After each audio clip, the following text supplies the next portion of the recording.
دوسرا ایک یہ سوال بھی ذہن میں آتا ہے کہ اللہ تعالیٰ نے اللہ رزق کا ضامن ہے، اللہ نے رزق دینا ہے۔ وما من دابۃ فی الارض الا علی اللہ رزقها، زمین پر کوئی چلنے والا ایسا نہیں کہ جس کا رزق اللہ کے ذمے نہ ہو۔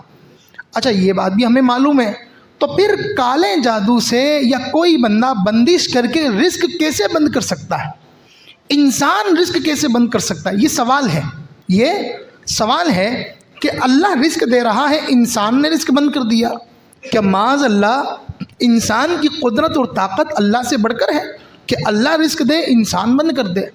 اعلیٰ حضرت نے اس کی ایک بڑی پیاری مثال دی۔ کہا زید نے ایک بندے کو قتل کرنے کا ارادہ کیا۔ کیا کیا؟ ارادہ کیا۔ کہا اس کو مارنے کے لیے اس نے تلوار اٹھائی۔ اچھا وہ تلوار جو اس نے اٹھائی ہے وہ اپنے ہاتھ سے اٹھائی، اور یہ ہاتھ اللہ نے بنایا۔ کس نے بنایا؟ اور اس ہاتھ میں بڑھنے، سمٹنے، پکڑنے ساری صلاحیتیں اللہ نے رکھی۔ اب اس نے ان صلاحیتوں کو استعمال کرتے ہوئے تلوار کو اٹھایا۔ تلوار اٹھی اللہ کے حکم سے۔ کیسے اٹھی؟ کہا اگر اللہ کا حکم نہ ہوتا سارے جنات انسان مل کر تلوار اٹھانا چاہتے ذرہ برابر ہلا نہ سکتے تھے۔ اللہ کا حکم ہوا، تلوار اٹھ گئی۔ اس کے بعد اس نے مارنے کے لیے جیسے ہی تلوار کو اس کی گردن پر رکھا، اس کی گردن کٹ کر سامنے والے کی زمین پر گر گئی۔ کہا یہ معاملہ بھی اللہ کے حکم سے ہوا۔ کیسے؟ اگر اللہ نہ چاہتا یہ تلوار لے کر اس کی گردن پر رکھ کر لاکھ کوشش کرتا، کہا پہاڑوں کو لنگر بنا کر اس تلوار کی نوک پہ دبا دیا جاتا۔ کہا گردن کٹنا دور کی بات، بال برابر خراش نہ آتی اگر اللہ کا حکم نہ ہوتا۔ اس کی مثال دیکھیں گے نا، حضرت ابراہیم کا واقعہ اٹھا کے پڑھیں۔ چھری کا کام کیا ہے؟ کاٹنا۔ حضرت ابراہیم چھری کو پکڑ کر اپنے بیٹے کے گلے پر رکھ کر چلا رہے ہیں، اللہ کا حکم نہیں ہوا، گردن نہیں کٹتی۔ چھری نے کام کرنا چھوڑ دیا۔ آگ کا کام کیا؟ جلانا۔ حضرت ابراہیم کو آگ میں ڈالا گیا، اللہ کا حکم ہو گیا یا نار کونی بردا و سلام علی ابراہیم، اے آگ ابراہیم پر سلام جی کے ساتھ ٹھنڈی ہو جا۔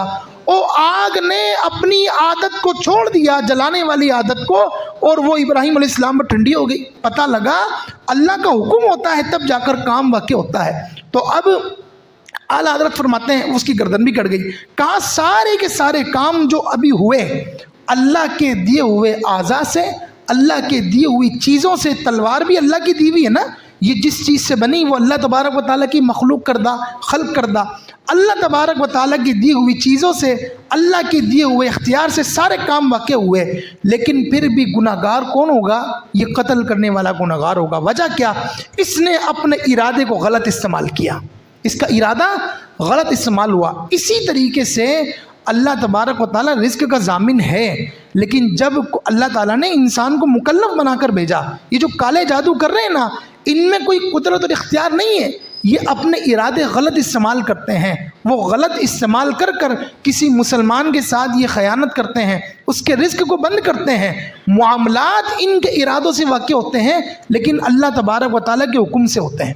یعنی اللہ تعالیٰ ان کے کرنے کے مطابق جو ہے معاملات کو انجام دے دیتا ہے، لیکن یہاں پر برائی کس کی طرف منسوب کی جائے گی؟ اس ارادہ کرنے والے کی طرف، کہ اس نے کالا علم کیا، اس نے اس کے معاملے کو خراب کیا، اور جس کے ساتھ یہ معاملہ ہوا اللہ تعالیٰ اس کو اجر دے گا۔ کیا دے گا؟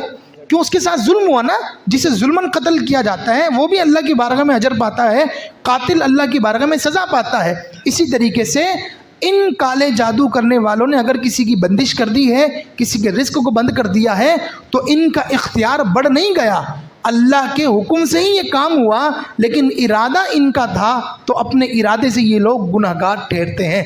تو یہ مت سمجھیے گا کہ اللہ تبارک و تعالیٰ کے مقابلے میں آ کے کوئی رزق بند کر سکتا ہے، کوئی اللہ کا مقابلہ کرنے کی صلاحیت نہیں رکھتا۔ اور ایسا بھی ہوتا ہے کئی دفعہ کالے جادو بھی ہلکے پڑ جاتے ہیں، بندہ جادو کرتا رہتا ہے، اللہ نے رزق دینا ہے، اس کا رزق چلتا رہتا ہے، اس کا رزق بالکل بھی بند نہیں ہوتا۔ امید ہے کہ کافی حد تک آپ کے بات سمجھ آئی ہوگی۔